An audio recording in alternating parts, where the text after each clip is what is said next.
The world is in financial disarray. Currencies failing, economies in wild flux, jobs being lost. But what if you could build an entirely new economy, one specifically designed for the digital realm? Well, that is the dream behind Bitcoin. Bitcoin, for those of you who don't know, is an electronic online currency that was created in 2009. It was made by someone who did it under the pseudonym Satoshi Nakamoto. Like any economy, you don't want too much too fast because then the value of your currency drops, or so slow that your economy grounds to a halt. It's designed to be a self-stabilising economy. Whether it actually is that way though, well, that is a little bit more complicated. Because some people have said, hey, Bitcoin is the answer to those problems. Are you a believer? Well, Bitcoin is exciting because it shows how cheap it can be. Bitcoin is better than currency in that you don't have to be physically in the same place. And, of course, for large transactions, currency can get pretty inconvenient. And what is Bitcoin? Bitcoin is a currency on the internet. I sent 100 euros worth of Bitcoin from here in Tokyo directly to you guys through this camera, through the network, through the TV, right into your home. If I had tried to do that, send you the money with a traditional bank, it would have taken several days and probably cost 30 euros. I just did it right now with Bitcoin instantly, basically for free, and didn't have to ask anybody for permission. I didn't need a bank, I didn't need a government, I didn't need anybody. I just needed myself and you and our smartphones to do it. That's the power of Bitcoin.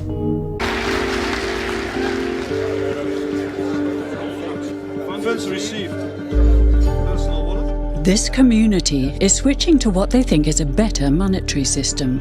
A system in which banks are no longer needed because payments could be made directly from one person to another. Bitcoin is fundamentally different because in Bitcoin, you don't owe anyone anything and no one owes you anything. It is not a system based on that. It is a system based on ownership. And no one can censor it, no one can seize it, no one can freeze it. It's November the 2nd, 2008, just 6 weeks after the Lehman Brothers collapse.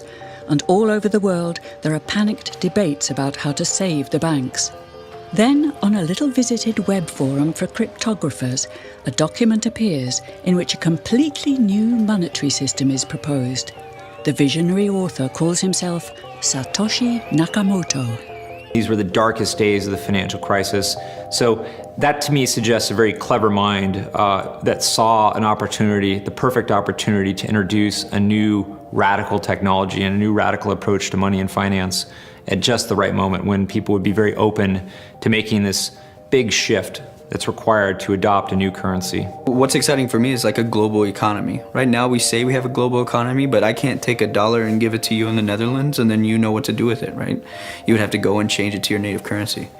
And when you kind of eliminate that step and I can just send you one form of payment and you can send me a product in a matter of seconds, that starts to change things from a global perspective. How could this digital coin invented by this Satoshi Nakamoto become hundreds of times more valuable than the dollar? And why do enthusiasts like Roger Ver want the world to switch to bitcoins? I'm giving every single person here 1,000 yen worth of Bitcoins, which is like $8 and something cents. Back in the early days, you know, I'd get phone calls from my buddies, oh, hey man, I lost 10,000 Bitcoins because my computer blew up, right? Back then, one Bitcoin was less than a penny, right? So nobody cared. They lost $10. I don't care, right? And now 10,000 Bitcoins, that's $5 million. That's a big deal, right? I think a lot of people are underestimating the way in which Bitcoin and the blockchain are going to change the power structures in society in general. I mean, I grew up in the US and you can buy Bitcoin at the Shell station. Check it out. Good. Got $2. Hit finish. Oh, $2 Bitcoin. Just like that, from this machine. I just turned cash into digital currency. so thinking that that it's too late to get involved in Bitcoin is like thinking it's too late to get involved with the internet or too late to get involved with using a cell phone. Like, it's not too late to get involved with Bitcoin. If Bitcoin becomes really popular all over the world, Bitcoins are going to have to be worth at least tens of thousands of dollars a Bitcoin, if not hundreds of thousands of dollars per Bitcoin. So thinking it's too late to get involved with Bitcoin is like thinking it's too late to get involved with using the internet. Of course not. Like, it's ubiquitous in our lives, and Bitcoin's going to become ubiquitous in our lives as well.